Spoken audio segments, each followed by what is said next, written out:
The most dangerous purchase is rarely the expensive one. It is the small purchase you make without thinking. A coffee here, a delivery fee there, something on sale you never planned to buy, another subscription you barely use. None of them feels serious in the moment. But together, they quietly decide how much money you keep at the end of the month. Japanese money wisdom offers a different approach. Not never spend, not stop enjoying life. Simply this: make your money decisions before your impulses make them for you. Here are 7 Japanese-inspired rules that can completely change the way you spend. Rule 1. Make your money visible before you try to control it. You cannot control money you refuse to look at. This is where one of Japan's most useful money practices begins. Kakeibo, the household money ledger. The idea sounds almost too simple. You write down what comes in, you write down what goes out, and then you actually look at it. That is it. But this small habit changes something important. Most people do not overspend because they are terrible with money. They overspend because modern spending has become almost invisible. Tap, swipe, click, order, subscribe. The money disappears without creating enough psychological friction for your brain to notice what just happened. Imagine spending $7 at lunch. $7 feels small, then another $12 online, still small, $9 on something convenient. Again, nothing dramatic. But if you physically saw those 3 purchases together, $28 leaving your life in one afternoon, you might make a different decision. That is the power of visibility. When spending stays hidden, every purchase feels isolated. When you record it, you begin seeing patterns. Maybe the problem is not groceries. Maybe it is convenience. Maybe it is not entertainment. Maybe it is dozens of small purchases you barely remember making. Maybe you thought your problem was that you did not earn enough, when the real problem was that too much of what you earn disappears without receiving your attention. Try this for 7 days. Do not create a complicated spreadsheet. Do not download 6 budgeting apps. Use one page. Write down every optional purchase. Not to punish yourself, not to feel guilty, simply to see it. At the end of 7 days, circle every purchase you would happily make again, then look at everything you would not. That second group is where your money is leaking. And here is what becomes interesting. Once you know you have to write something down, you often hesitate before buying it. That hesitation is valuable, because good money habits rarely begin with earning more. They begin with noticing more. Your first rule is simple. If you cannot see where your money is going, you cannot decide where your money should go. And once you make spending visible, the next rule becomes much easier. Rule 2. Never let "I want it" become "I bought it" in the same moment. There should be space between desire and purchase. Most unnecessary spending happens because that space has disappeared. You see something, you want something, you buy something. 3 steps happen so quickly that they almost become one. Online shopping makes this even easier. Your card is saved, your address is saved, the website remembers what you viewed. A countdown says the deal is ending. Another message says only 3 are left. Suddenly buying something feels more urgent than thinking about it. But urgency is extremely profitable for the seller. It is not always profitable for you. So create one simple rule. Wanting something does not mean buying it today. If it is not essential, give the purchase time. Maybe until tomorrow. Maybe until the weekend. Maybe until your next planned shopping day. The exact number of hours matters less than creating a gap, because desire changes when time enters the room. Tonight, those headphones feel necessary. Tomorrow, they feel interesting. 3 days later, you may forget why you wanted them. That tells you something. You were not buying because the item solved a real problem. You were buying because the feeling was strong.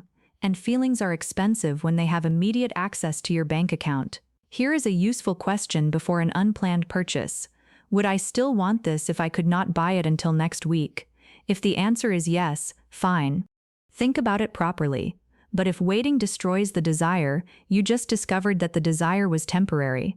This does not mean becoming afraid of spending. Money is meant to support your life. Enjoy your meals, buy things you genuinely value, take the trip you planned for. Replace what needs replacing. But do not confuse the freedom to buy something with a reason to buy it. There is a huge difference between "I can afford this" and "this deserves my money." One is about your bank balance, the other is about your judgment. People who become smarter with money slowly stop asking only, "Can I buy it?" They begin asking, "Will I still be glad I bought it later?" That question protects you from hundreds of purchases that look good for 5 minutes and become invisible 5 days later. And it leads directly into the third rule. Rule 3, decide what matters before the month starts. A lot of people budget backwards. They spend all month, then they reach the final few days and ask, "How much can I save?" Usually the answer is disappointing. Because money without a plan attracts purposes. Food wants some, shopping wants some, subscriptions want some, convenience wants some, entertainment wants some. There is always somewhere money can go. So if saving only receives whatever survives, saving will often receive very little. A more deliberate approach is to decide what matters before your spending begins. At the beginning of the month, look at your income, look at your necessary expenses, then decide what your future deserves. Maybe you are building an emergency fund. Maybe you want money for travel. Maybe you want freedom from debt. Maybe you simply want enough savings that an unexpected bill does not destroy your entire month. Give that goal a number. Now your savings are no longer leftovers. They have a purpose. This changes the way you see spending. Suppose you want to save $300 this month. Suddenly a random $50 purchase is not just $50, it is 1/6 of your monthly savings goal. That is a completely different way of seeing the same purchase. Nothing about the price changed. Your perspective changed. This is why a financial goal can reduce spending without making you feel restricted. You are not saying, "I cannot spend $50." You are saying, "I would rather give those $50 to something more important." That feels different. Restriction says no. Purpose says not this. And purpose is easier to maintain. Try giving your savings names instead of leaving everything inside one vague account. Emergency, freedom, travel, education, home, future, whatever matters to you. When money has a meaningful destination, spending it casually becomes harder. You stop seeing savings as money you are not allowed to use. You begin seeing it as money that is already doing a job. That mental shift is powerful. Because the smartest money habit is not endlessly asking yourself to spend less. It is creating something you would rather keep your money for. Rule 4. Practice Mottainai. Stop wasting the value you already own. There is a Japanese word worth remembering, Mottainai. It is often associated with the feeling that something useful or valuable should not be wasted. And financially, this idea can completely change the way you look at your home. Look around you. How many things have you already paid for but barely use? Clothes still hanging with tags, kitchen equipment forgotten in a cabinet, books never opened, subscriptions never watched, food thrown away, a phone replaced while the old one still worked, furniture changed because you became bored with it. Money is not only wasted when you pay too much, money is also wasted when you fail to use what you already paid for. That distinction matters, because sometimes the smartest way to save money is not finding a cheaper product. It is buying nothing. Use what you have, finish what you opened, repair what still has useful life, wear what already fits, cook what is already in the kitchen, rediscover what you forgot you owned. Before buying something new, ask, "Do I already own something that can do this job?" That question sounds basic, but it attacks one of the most profitable habits in modern consumer culture, replacing before necessary. We replace because a newer version exists. We replace because the color changed. We replace because advertising makes our perfectly functional possessions suddenly feel old. But old and useless are not the same thing. A 3-year-old table that still works is not a financial problem. A coat you have worn 50 times is not boring. A phone that still does everything you need is not failing because another model was released. The moment you stop needing your possessions to constantly feel new, keeping money becomes dramatically easier, and something else happens. You begin appreciating your purchases more, because now, when you buy something, you expect it to stay in your life. You choose more carefully, you maintain it, you use it fully, you extract the value you paid for. That is much smarter than constantly chasing the small excitement of replacement. A useful challenge is this: Before buying anything for your home this week, first look for an existing solution. You may be surprised by how often the answer is already sitting inside a drawer. Rule 5. Buy for the life of the item, not the excitement of the purchase. Cheap and inexpensive are not always the same thing.